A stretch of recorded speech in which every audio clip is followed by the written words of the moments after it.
Hello dear friend, आप सभी का स्वागत है अपने YouTube channel youth imagination academy पे। तो डियर फ्रेंड, मैं पिछले वीडियो में डिस्कस कर रहा था, कुछ क्वेश्चन डिस्कस किए थे। तो आज हम डिस्कस करेंगे जो कुछ टॉपिक बच गई थी, हम उसके बारे में डिस्कस करेंगे इस वीडियो में। और अगले नेक्स्ट वीडियो में हम फर्स्ट लॉ ऑफ थर्मोडायनेमिक्स पढ़ेंगे। तो डियर फ्रेंड, अगर आप चैनल पर नए हैं तो चैनल को सब्सक्राइब कर लीजिए और बेल आइकन को भी प्रेस कर लीजिएगा, जिससे कि कोई भी वीडियो अपलोड हो तो आपके पास नोटिफिकेशन पहुंच जाए, तो आपको पता चल जाए कि हाँ वीडियो अपलोड हो गई है। तो डियर स्टूडेंट और डियर फ्रेंड, तो आई होप आप सभी तैयारी कर रहे होंगे और अच्छे से तैयारी कर रहे होंगे। आपका पेपर 2 महीने में होने वाला है।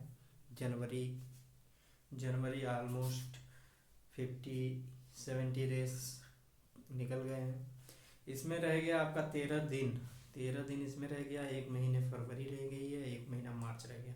आपका मार्च लास्ट में आपका एग्ज़ाम होगा। तो हम फर्स्ट ऑफ थर्मोडायनेमिक्स अगले नेक्स्ट वीडियो में देखेंगे।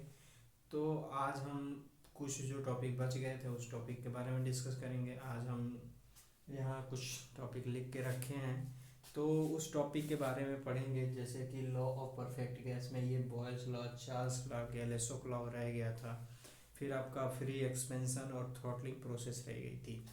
तो आज हम उसके बारे में पढ़ेंगे कि free boils law, Charles law और गैलेसो लॉ क्या होता है, फ्री एक्सपेंशन प्रोसेस क्या होता है और थ्रॉटलिंग प्रोसेस क्या होती है। तो आज हम ये सारे डिस्कस करेंगे और इसके सारे क्वेश्चन मैंने करा रखे हैं आपको। अब इससे पहले वीडियो में जो हम लोग पढ़ रहे थे हीट इंटरेक्शंस, हीट इंटरेक्शन में ये सारे टॉपिक हमने कवर कर लिया था और क्वेश्चन भी सॉल्व कर लिए थे। तो आज हम यहाँ से डिस्कस करेंगे कि लॉ ऑफ परफेक्ट गैस में ये सारी चीज़ें आती हैं। और मैंने वहाँ आपको पी वी बराबर एम आर टी निकाल के दिखाया था और गामा की वैल्यू भी निकाल के दिखाई थी कि एयर के लिए 1.4 होती है। और आर का वहाँ जिक्र नहीं हुआ था, तो आर आज हम यहाँ डिस्कस करेंगे कि पी वी बराबर एम आर टी और आर यहाँ एक क्या है, सर्वत्रिक गुरुत्वाकर्षण है या यूनिवर्सल गैस कांस्टेंट है या गैस कांस्टेंट है। तो उसके बारे में जानकारी लेंगे। और P V P C P minus C V बराबर आर होता है, इसके बारे में जानकारी लेंगे। उसके बाद हम अगले नेक्स्ट वीडियो में डिस्कस करेंगे कि फर्स्ट लॉ ऑफ थर्मोडायनेमिक्स क्या होता है। और उसे उससे बहुत सारे भर भर के क्वेश्चन आते हैं एग्ज़ाम में। तो आप आई होप अपनी प्रिपरेशन चालू रखे होंगे। तो हम ज़्यादा टाइम नहीं लेते हुए आपको दिखाते हैं क्या है आज जलवा। देखिए आप कि लॉ ऑफ परफेक्ट गैस में क्या है। पहला मैंने लॉ लिख लिया पहले, यानी ये गैस होती क्या है। तो गैस के बारे में हम थोड़ी बहुत जानकारी लेंगे। तो परफेक्ट गैस या आइडियल गैस किसे बोलते हैं। तो परफेक्ट गैस या आइडियल गैस उसे बोलते हैं जो जो क्या होता है, स्टेट ऑफ सब्सटेंस होता है। मतलब जो स्टेट ऑफ सब्सटेंस होता है, जिसका क्या होता है कि इवोपरेशन जिसका इवोपरेशन एक लिक्विड स्टेट से गैस स्टेट में हो जाता है या कंप्लीट चेंज हो जाता है, तो उसे हम कहते हैं क्या कि वो क्या है, एक परफेक्ट गैस है या आइडियल गैस है।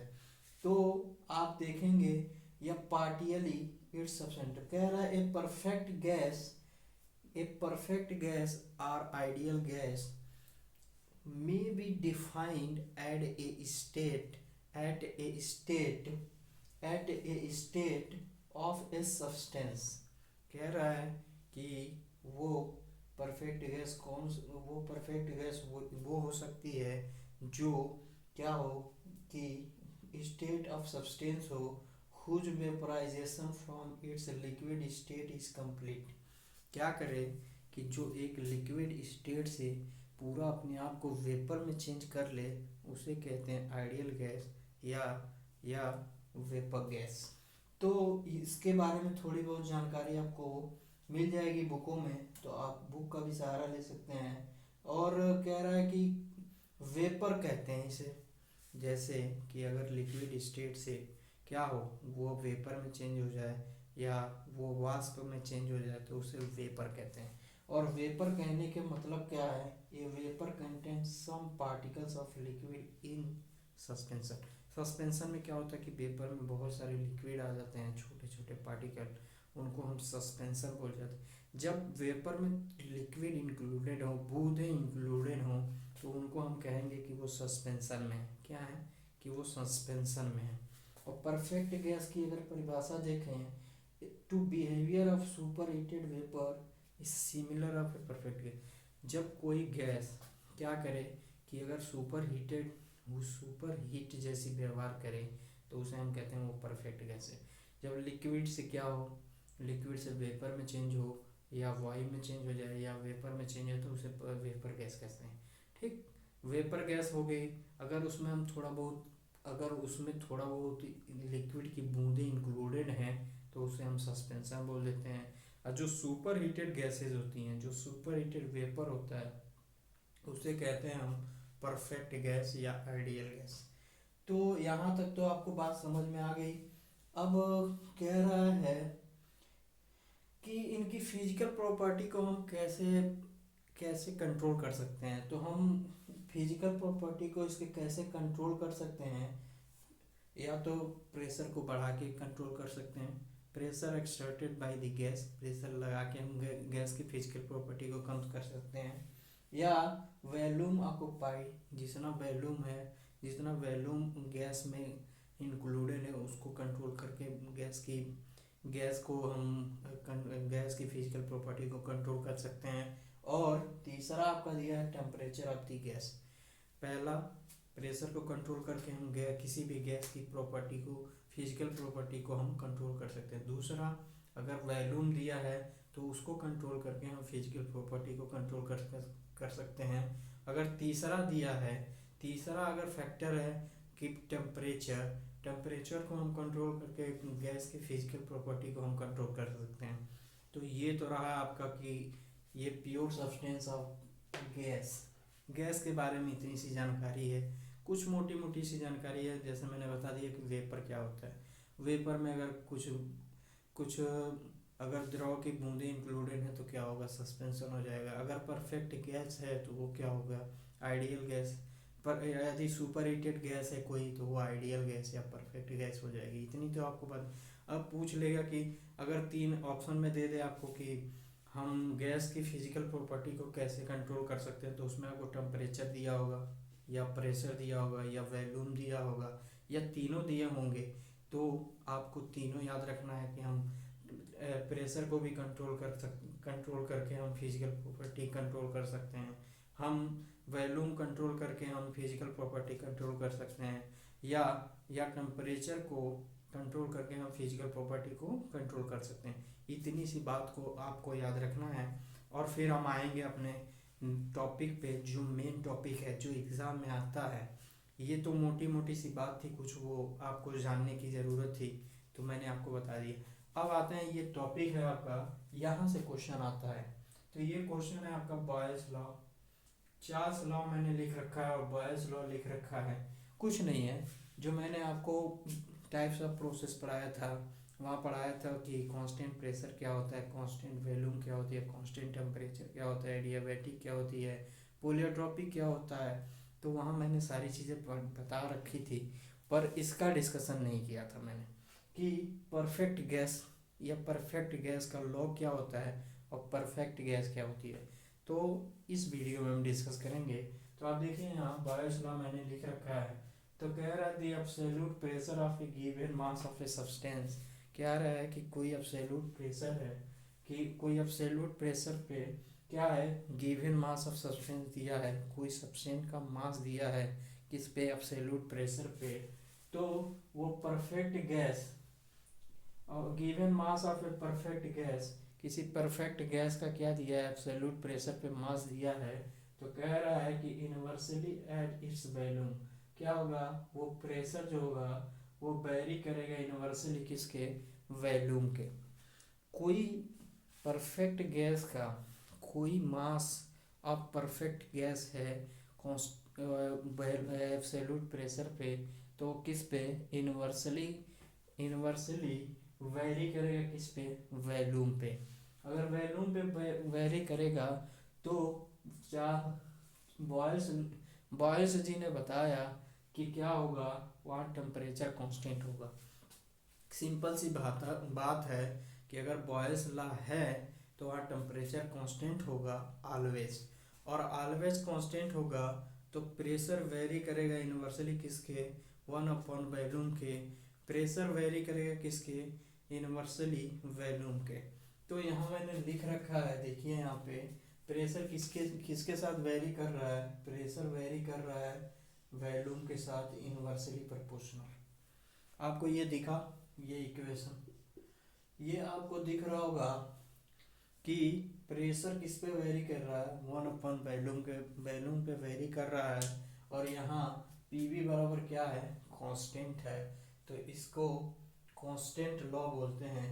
ये पीवी बराबर कांस्टेंट है, ये पीवी बराबर कांस्टेंट, ये हो गया आपका बॉयल्स लॉ। सिंपल से क्या याद रखना है कि जहाँ अगर बॉयल्स लॉ दिख जाए तो आपको दिमाग में ये याद रखना है आपको कि वहाँ टेम्परेचर कांस्टेंट होगा, और पी जो होगा वो यूनिवर्सली प्रोपोर्शनल होगा किसके, वॉल्यूम के, अगर वहाँ परफेक्ट गैस दिया है तो।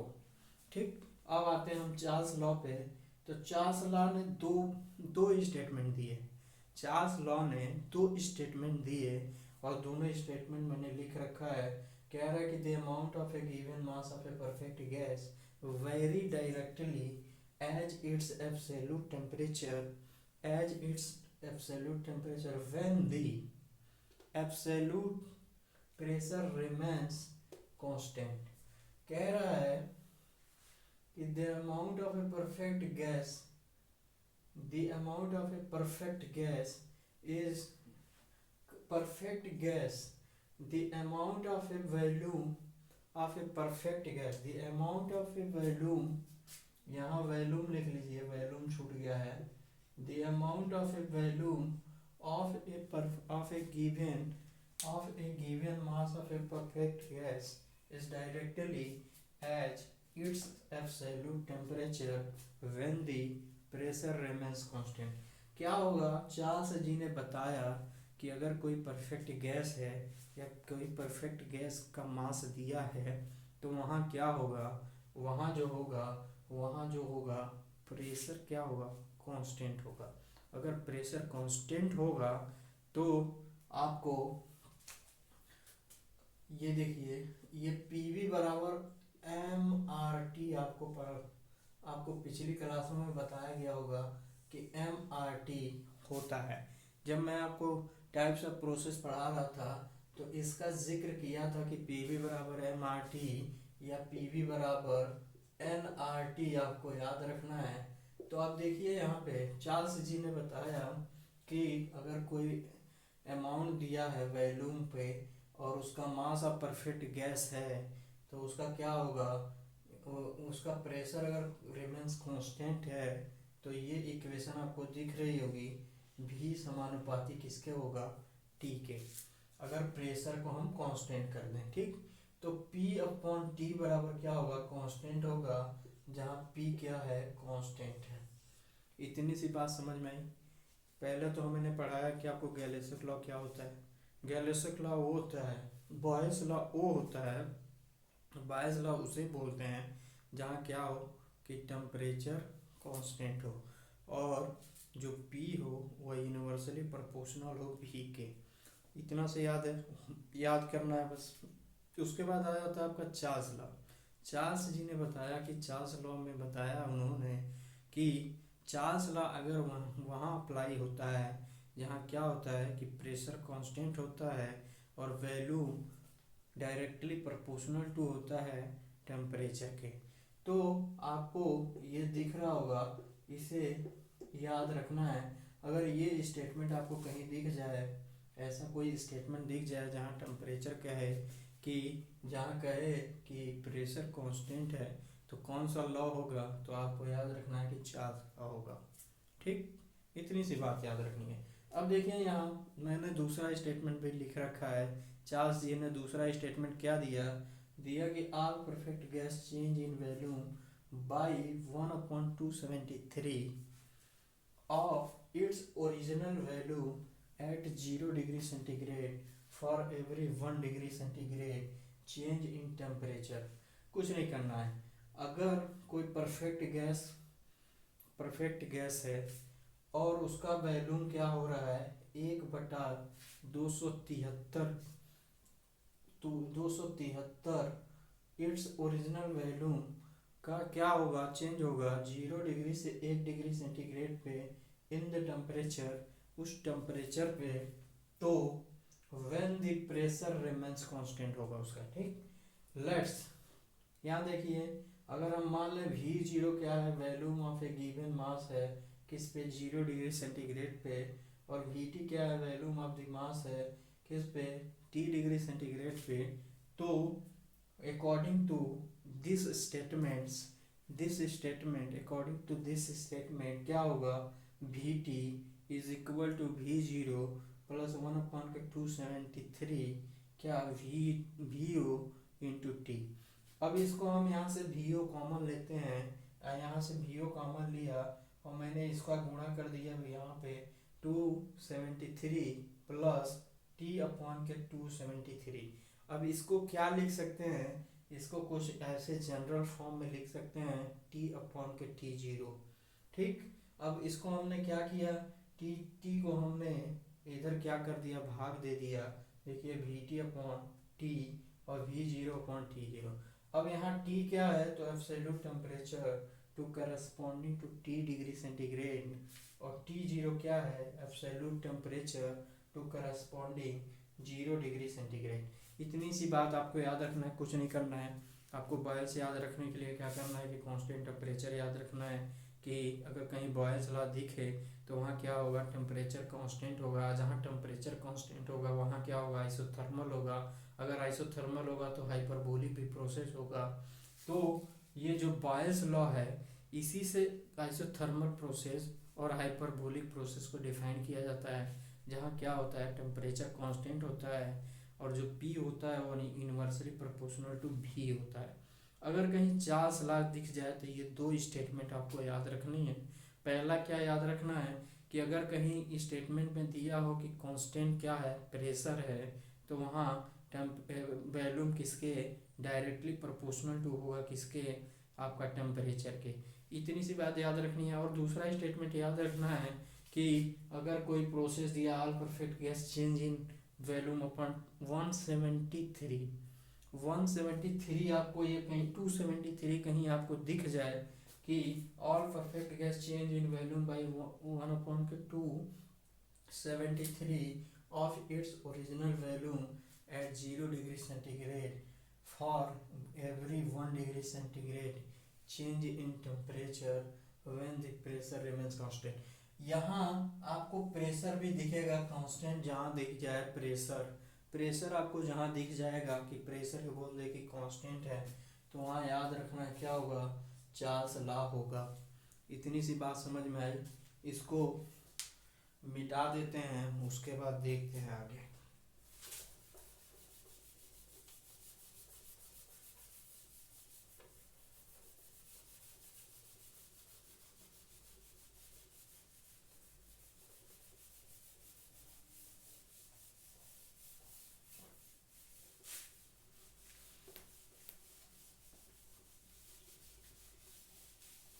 तो आपको गैलेसो फिर इसके बाद गैलेसो लॉ पढ़ेंगे। उसके बाद पढ़ेंगे कि परफेक्ट गैस का इक्वेशन क्या होगा। उसके बाद आर कैलकुलेट करेंगे। आर कैलकुलेट करने के बाद इस यहाँ तक ये वीडियो समाप्त हो जाएगा। उसके बाद नेक्स्ट वीडियो पे चलेंगे हम। नेक्स्ट अगले वीडियो में हम डिस्कस करेंगे फर्स्ट लॉ ऑफ थर्मोडायनेमिक क्या होता है। तो अगर कोई चैनल पे नया है तो चैनल को सब्सक्राइब कर लीजिए और वीडियो को शेयर भी करिए आप, कि वीडियो को आप शेयर भी करेंगे तो भी आपका ही फायदा है और आपके दोस्तों का फायदा है, क्योंकि उनको पढ़ने को मिलेगा। चलिए हम देखते हैं गैलेसो लॉ क्या होता है। तो गैलेसो लॉ के बारे में आपको जानकारी होगी कि अगर कहीं कांस्टेंट वैल्यूम दिख जाए तो उसे कहते हैं गैलेसो लॉ। क्या होगा कि जहाँ कांस्टेंट वैल्यूम दिख जाए तो वहाँ आपको याद रखना है क्या होगा, वहाँ होगा आपका गैलोसक लॉ। तो गैलोसक लॉ कुछ नहीं कहता है कि गैलोसक लॉ को कहते हैं, गैलोसक लॉ कहता है कि the absolute pressure of a given mass of a perfect gas.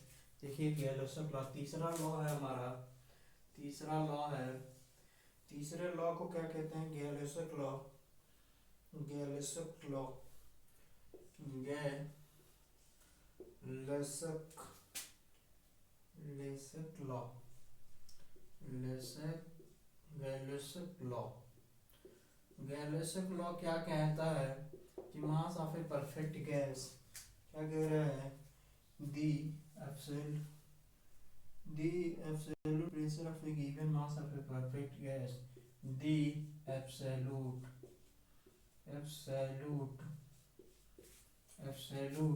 pressure, the absolute pressure of mass of given perfect gas, क्या कह रहा है कि कोई अगर एब्सोल्यूट प्रेशर है given mass of a perfect gas, तो कह रहा है perfect gas very directly it's absolute temperature, perfect gas very directly absolute temperature. इतनी सी बात आपको याद रखनी है कि अगर जहाँ कहीं भी गैलोसक लॉ दिख जाए तो द एब्सोल्यूट प्रेशर क्या होगा, the mass of a perfect gas very directly absolute temperature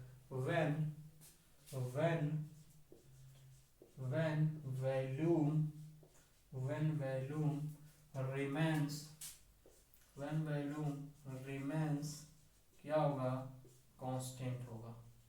ठीक, जहाँ कहीं भी दिख जाए कि अगर क्या हो, प्रेशर क्या हो, इनवर्सली प्रोपोर्शनल टू हो किसके, टेम्परेचर के, तो ये P अपॉन के T बराबर कांस्टेंट हो जाएगा, कांस्टेंट, और ये V बराबर क्या होगा, कांस्टेंट होगा।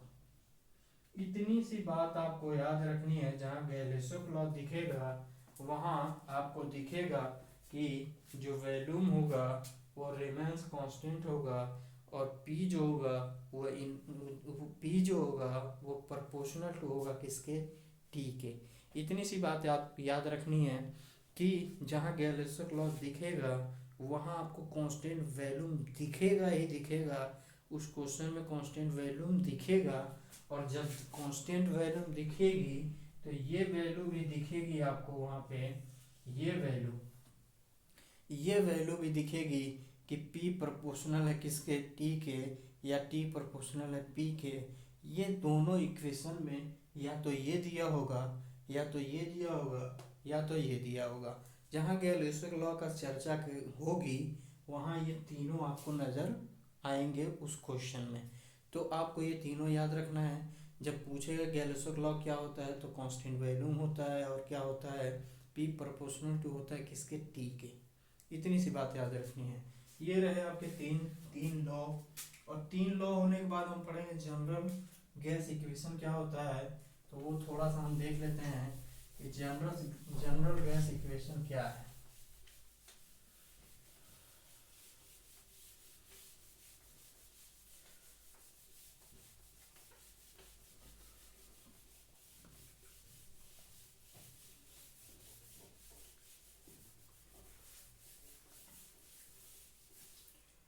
चलिए जनरल गैस इक्वेशन क्या है, general gas equation, general gas equation किसे बोलेंगे, क्या है जनरल गैस इक्वेशन, हम क्या बोलेंगे कि according to Boyle's law, according to Charles law, according to Gay Lussac law, ठीक है, अकॉर्डिंग टू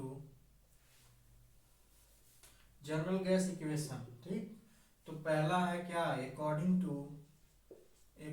टू पहले गैलोसो लॉ मैंने बता दिया है आपको, बॉयल्स लॉ बता दिया है, Boyle's according to Boyle's law, according to Boyle's law क्या बताया था मैंने, जहाँ टेम्परेचर क्या हो, कांस्टेंट हो। अकॉर्डिंग टू बॉयल्स लॉ क्या हो, टेम्परेचर कांस्टेंट हो, तो P इनवर्सली प्रोपोर्शनल टू होगा V के। इतनी सी बात याद रखनी है, इतनी सी बात आपको याद रखनी है कि अगर जहाँ बॉयल्स लॉ हो वहाँ टेम्परेचर कांस्टेंट रहा। अब according to Charles law, according to Charles law, according to Charles law क्या बोलता है, अकॉर्डिंग टू चार्ल्स लॉ क्या बोलता है कि जहाँ क्या हो, प्रेशर कांस्टेंट हो, क्या हो, प्रेशर कांस्टेंट हो, तो क्या होगा, भी समानुपाती होगा किसके, T के। इतनी सी बात समझ में आई। यहाँ P proportional inversely proportional to 1/V, यहाँ भी समानुपाती होगा, ठीक है।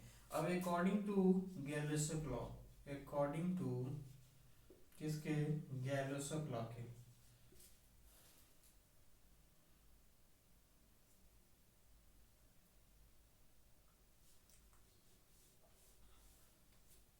According to Charles law, according to Gay Lussac law, यहाँ P kept constant, T kept constant, ठीक है, कोई दिक्कत नहीं है। अब देखिए क्या करते हैं हम, इट ऑब्वियस दैट, अब क्या करेंगे, यहाँ देखिए आप, यहाँ भी बराबर क्या लिख सकते हैं, यहाँ क्या लिख सकते हैं, देखिए according to this two equation, ये 1 हो गया, ये 2 हो गया, तो according to equation, according to क्या, equation, according to equation 1 and 2, according to equation 1 and 2, according to equation 1 और 2 में जाएं तो यहाँ देखिए P समानुपाती P inversely proportional to 1/T होगा, होगा कि नहीं होगा, होगा ना, ये तो होगा ही होगा।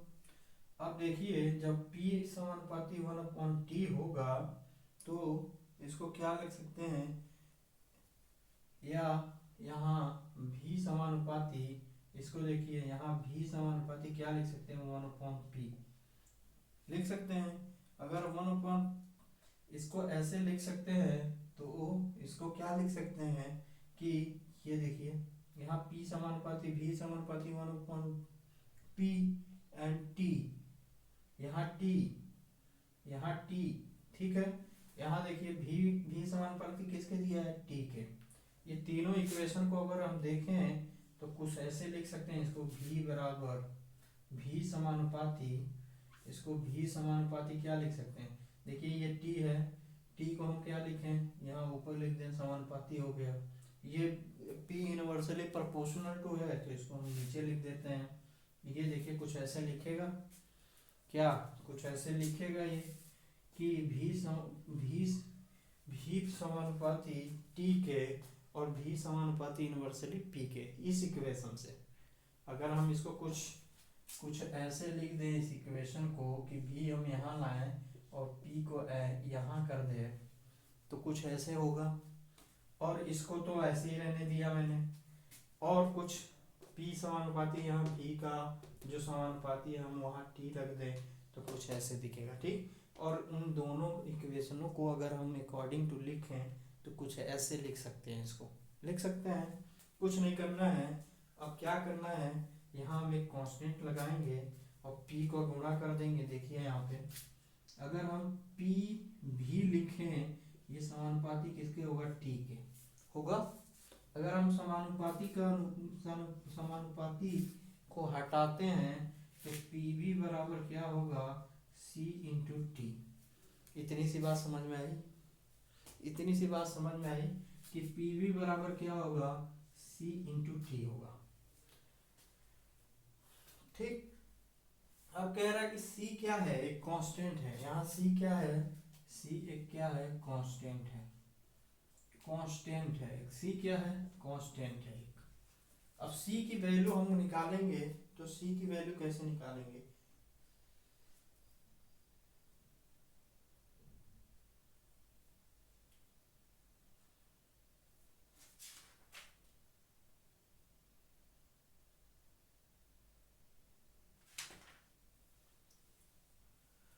अब जो सी है वो क्या है, वो एक कांस्टेंट है। कांस्टेंट है तो वो किसी भी गैस का कांस्टेंट हो सकता है, किसी भी परफेक्ट गैस का कांस्टेंट हो सकता है। तो सी को हम क्या लिखेंगे, ये हो गया आपका जनरल इक्वेशन। ये क्या है, एक जनरल इक्वेशन है। इस पे आप स्टार बना लीजिए और इसको आपको याद रखना है। अब हम चलते हैं ये जनरल इक्वेशन से कहाँ, कैरेक्टरिस्टिक गैस कांस्टेंट, यहाँ कैरेक्टरिस्टिक गैस कांस्टेंट पे चलते हैं। ये जनरल इक्वेशन कुछ ऐसे आता है, हम कुछ नहीं किए, दो लॉ को हम कंपेयर किए according to Gay Lussac law, according to Charles law, according to Boyle's law, और वहाँ से हमने क्या निकाला, एक जनरल इक्वेशन निकाला। आगे देखते हैं, आगे आपका है characteristics gas constant.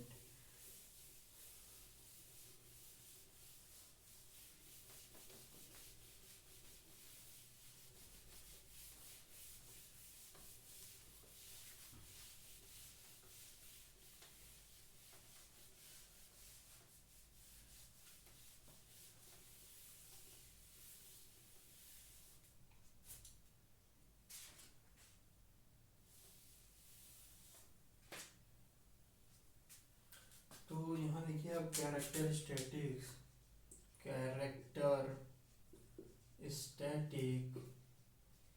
Static gas constant, characteristic gas constant. तो ये क्या होगा, ये होगा आपका पी वी बराबर एम आर टी, कुछ ऐसे लिखा जाता है, या आर टी। जो सी है उसकी जगह पे हम आर रख दिए उस जनरल गैस इक्वेशन में। कुछ नहीं किया मैंने, पीवी बराबर क्या लिखा था, पीवी बराबर हमने क्या निकाला था, पीवी बराबर निकाला था सी टी, कुछ ऐसा निकाला था। मैंने सी की जगह आर रख दिया, तो पीवी बराबर आर टी है। और जब आर है यहाँ पे, वो क्या है, कैरेक्टरिस्टिक गैस कांस्टेंट है। ठीक, यहाँ जो आर है वो कैरेक्टरिस्टिक गैस कांस्टेंट है। तो हम इसको क्या लिख सकते हैं, इसको ऐसे भी लिख सकते हैं, या इसको ऐसे भी लिख सकते हैं, पी वी बराबर एम आर टी, कुछ ऐसे भी इसको लिखा जाता है। अब इसका एसआई मात्रक, इसकी एसआई यूनिट क्या होती है, द प्रेशर एक्सट्रेटेड इन बार। अगर 1 बार का प्रेशर अगर एक्सट्रैक्ट किया जाए तो इसका एसआई मात्रक कितना होगा, 10 किलो न्यूटन पर मीटर स्क्वायर। ये तो पहला ऑप्शन हो गया। दूसरा, आपसे अगर पूछ ले कि इसका यूनिट गैस कांस्टेंट आर का, gas constant gas constant gas constant R का, गैस कांस्टेंट आर का क्या एसआई मात्रक, एसआई मात्रक एसआई गैस कांस्टेंट आर का एसआई यूनिट, एसआई यूनिट क्या होगा, एसआई यूनिट अगर देखें तो ये क्या होगा, ये होगा आपका न्यूटन मीटर, न्यूटन मीटर पर केजी इंटू केल्विन। इतनी सी बात याद रखनी है। या इसको क्या लिख सकते हैं, न्यूटन मीटर को हम लिख सकते हैं जूल पर केजी इंटू केल्विन। ये हो गया इसका मात्रक या यूनिट। क्या होगा, गैस कांस्टेंट आर का एसआई यूनिट न्यूटन मीटर पर केजी इंटू केल्विन और जूल पर केजी इंटू केल्विन होगा। अब कह रहा है कि अगर कोई एटमॉस्फेरिक हो, अगर गैस कांस्टेंट हो, difference of the gases, it's value of atmosphere air is taken. इसकी वैल्यू कितनी हो गई, तो इसकी वैल्यू 287 जूल जूल पर केजी इंटू केल्विन। इतना याद रखना है। अगर आर आर अगर आर ऐसे दे दे, जूल है, अगर किलो जूल में इसको कन्वर्ट करें तो ये किलो जूल में कितना होगा, तो इसको किलो जूल में अगर कन्वर्ट करेंगे आप तो ये होगा 0.0287 क्या किलो जूल पर केजी इंटू केल्विन। ये सारी बातें आपको याद रखनी है, क्योंकि अगर क्वेश्चन में पूछ लेगा कि गैस कांस्टेंट या सार्वत्रिक गैस कांस्टेंट का मान कितना होता है या वैल्यू कितनी होती है, तो 287 जूल पर केजी इंटू केल्विन। अगर किलो जूल में पूछ ले तो 0.287 किलो जूल पर केजी इंटू केल्विन याद रखनी है। ठीक, ये तो हो गया। अब इसको देखिए, अगर हम v को इधर भेज दें, यहीं पे देख लीजिए आप। ठीक, ये अगर हो जाए तो p सब p इज इक्वल टू क्या होगा, p is equal to m upon M R T upon K v होगा, कुछ ऐसा होगा। और मास पर यूनिट वॉल्यूम क्या होता है, तो डेंसिटी होती है, तो इसको हम क्या लिख सकते हैं, रो आर टी। तो इसको p बराबर क्या लिख सकते हैं, रो आर टी, कुछ ऐसे भी लिखा जा सकता है इसको। तो ये याद रखिएगा। अगर ये नहीं दिया होगा तो ये दिया होगा, ये दिया होगा, अगर ये नहीं दिया होगा तो ये दिया होगा। तो ये तीनों आपको याद रखनी है। और यूनिट याद रखना है, न्यूटन मीटर इंटू के जी इंटू केल्विन, या जूल जूल इंटू के जी इंटू केल्विन, जूल पर के जी इंटू केल्विन। अगर वैल्यू पूछ ले तो 287 जूल पर के जी इंटू केल्विन। अगर किलो जूल में पूछ ले तो 0.287 किलो जूल पर के जी इंटू केल्विन याद रखनी है। तो ये सारी बातें याद रखनी है। अब दो टॉपिक रह गई आपकी, वो भी डिस्कस करते हैं। फ्री लॉ, फ्री एक्सपेंशन क्या होता है और थ्रॉटलिंग प्रोसेस क्या होती है। ये दो प्रोसेस रह गई हैं, तो वो डिस्कस कर लेते हैं हम। इसको मिटाते हैं।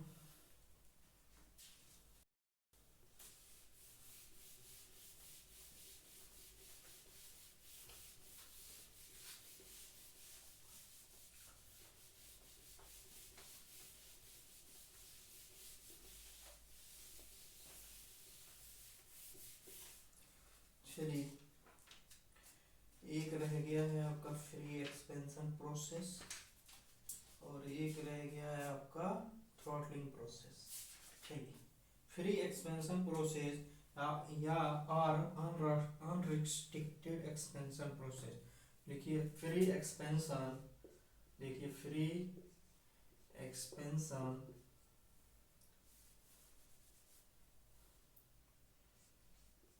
फ्री एक्सपेंशन फ्री एक्सपेंशन कोष्टक में अनरेस्ट्रिक्टेड और अनरेस्ट्रिक्टेड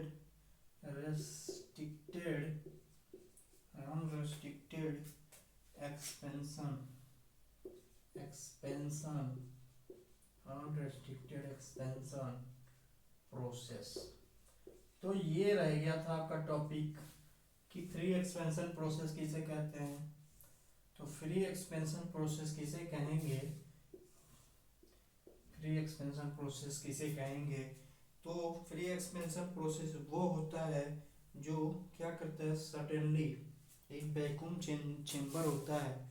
मान लीजिए एक सिलेंडर लेते हैं हम, उसमें एक तरफ एयर भर देते हैं, एक तरफ हम वैक्यूम रखते हैं, उसको खाली रख देते हैं। ठीक, अगर उस दीवार को हम तोड़ के हटाते हैं तो जो गैसेस हमारे भरे हुए हैं वो जब वैक्यूम चेम्बर की तरफ जाते हैं, सडनली पहुंच जाते हैं, तो उसे हम कहते हैं फ्री एक्सपेंशन प्रोसेस। कुछ नहीं करना है, एक सिलेंडर होता है, उसमें एक वाल लगा दीजिए रिजिड का, एक तरफ वैक्यूम कर दीजिए, एक तरफ गैस भर दीजिए जो सुपर हीटेड या आइडियल गैस हो, और उस दीवार को आप हटाइए। जब हटाएंगे तो गैस का एक्सपेंशन होगा क्या, वैक्यूम की तरफ सडनली बहुत तेज़ी से। जब बहुत तेज़ी से वो गैसेस एक तरफ से दूसरी तरफ सिलेंडर में जाएंगी तो जो एक्सपेंशन होगा या जो क्रिया होगी या जो गैस उधर जाएगी वैक्यूम चेम्बर की तरफ या वैक्यूम सिलेंडर की तरफ, वो क्या होगा, वो फ्री एक्सपेंशन प्रोसेस होगा। तो फ्री एक्सपेंशन प्रोसेस किसे कहते हैं, आप लिख लीजिए। फ्री एक्सपेंशन, क्या free expansion, free expansion, free expansion occurs, free expansion occurs when, free expansion occurs when fluid is allowed, when when a fluid, when a fluid allowed, when a fluid allowed, fluid, when a fluid is allowed, when a fluid allowed, क्या कह रहा है कि free expansion process occurs when fluid is allowed, क्या, to expand suddenly, to expand, expand suddenly, to expand suddenly, ठीक, to expand suddenly, to expand suddenly into a vacuum chamber, into a vacuum, vacuum chamber, into a vacuum chamber। क्या हो कि free expansion across, free expansion वहाँ होता है जहाँ पर क्या, फ्लूइड का एक्सपेंशन हो, किस यहाँ, सडनली एक्सपेंशन हो वैक्यूम चेम्बर में। और कह रहा है कि थ्रू एन ऑरिफिस और large dimension, through an orifice, orifice,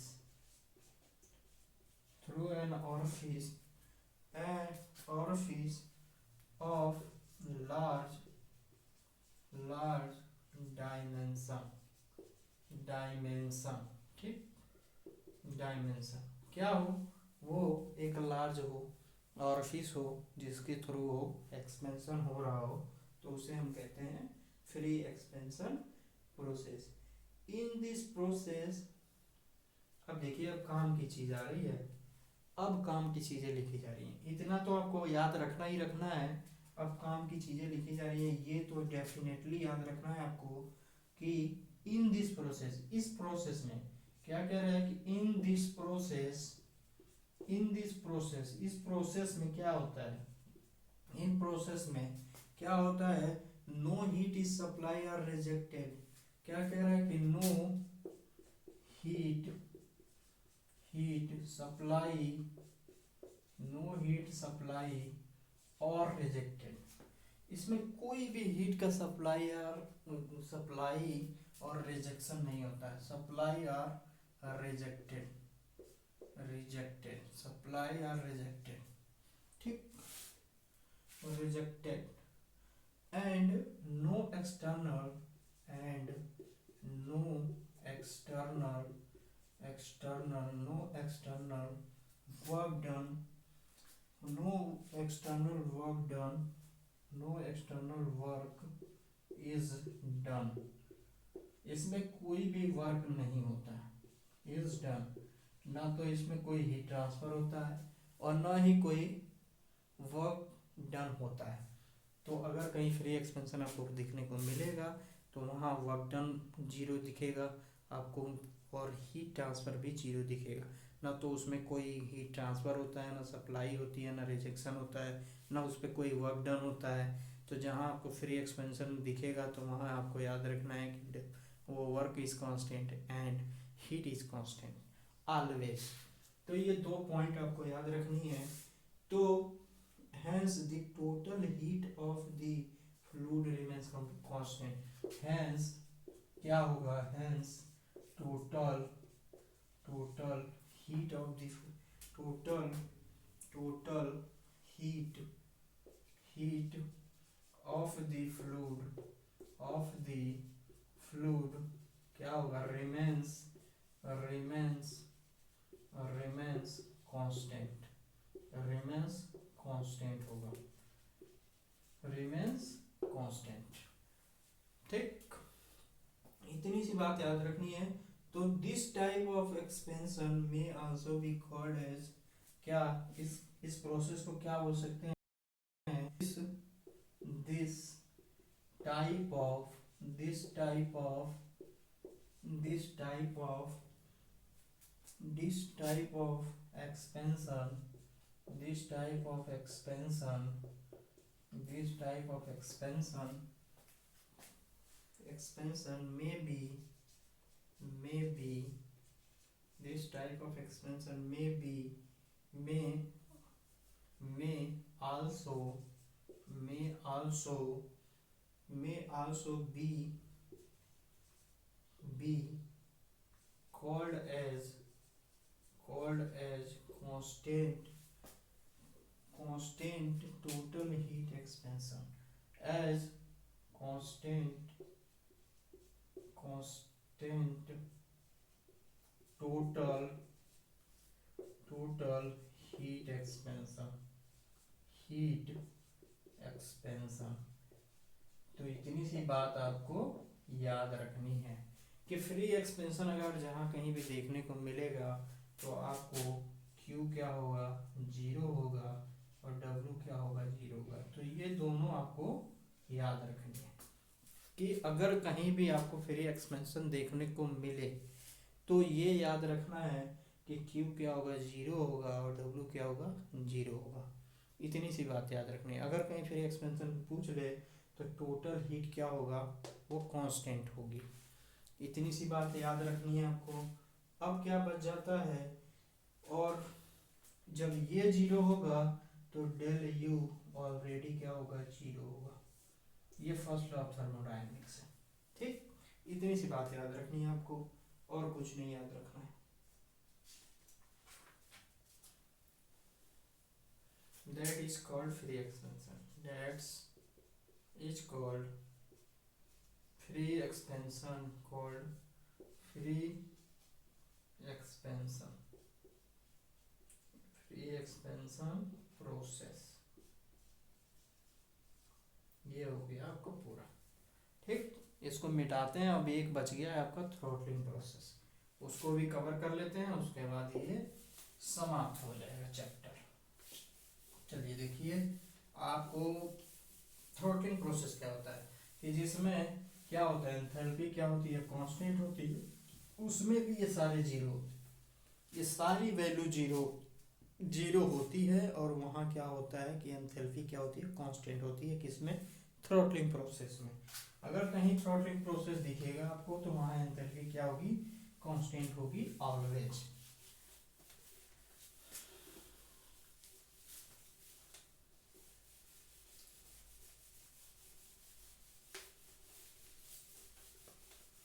चलिए देखिए, थ्रॉटलिंग प्रोसेस पे आते हैं। थ्रॉटलिंग प्रोसेस क्या होगा, थ्रॉटलिंग प्रोसेस जहाँ थ्रॉटलिंग प्रोसेस दिखेगा तो आपको याद रखना है कि Q 1 से 2 क्या होगा, जीरो होगा, W 1 से 2 क्या होगा, जीरो होगा, और डेल U क्या होगा, जीरो होगा, और एंथैल्पी H क्या होगा, कांस्टेंट होगा, कांस्टेंट, या एंथैल्पी H को क्या बोलेंगे, एंथैल्पी। और एंथैल्पी क्या होती है, U plus P D V. इसको याद रखना है। ठीक, ये हो गया आप समाप्त। तो जितनी टॉपिक बच गए थे हमने आपको बता दिया, और जो टॉपिक अभी कुछ टॉपिक, एक दो टॉपिक रह गया होगा तो हम जब क्वेश्चन करेंगे तो उसके बारे में डिस्कस कर लेंगे। तो ये यहाँ तक हुआ आपका पूरा चैप्टर समाप्त। हीट इंटरेक्शन से कोई भी क्वेश्चन बाहर नहीं आएगा। तो अगर आप चैनल पर नए हैं तो चैनल को सब्सक्राइब कर लीजिए और शेयर भी कर दीजिए। चलिए मिलते हैं नेक्स्ट वीडियो में।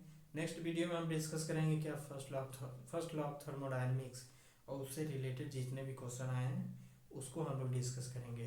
तो हैव ए नाइस डे। अगर आप चैनल पर नए हैं तो चैनल को सब्सक्राइब कर लीजिए और शेयर भी कर दीजिए, जिससे कि दूसरे भी पढ़ सकें और आपके दोस्तों को भी फ़ायदा हो सके। अगर आप तैयारी कर रहे हैं अच्छे से करिए, क्योंकि दोबारा मौका मिलने वाला नहीं है। जो टाइम जाएगा वो वापस नहीं आएगा। चलिए मिलते हैं नेक्स्ट वीडियो में। Have a nice day.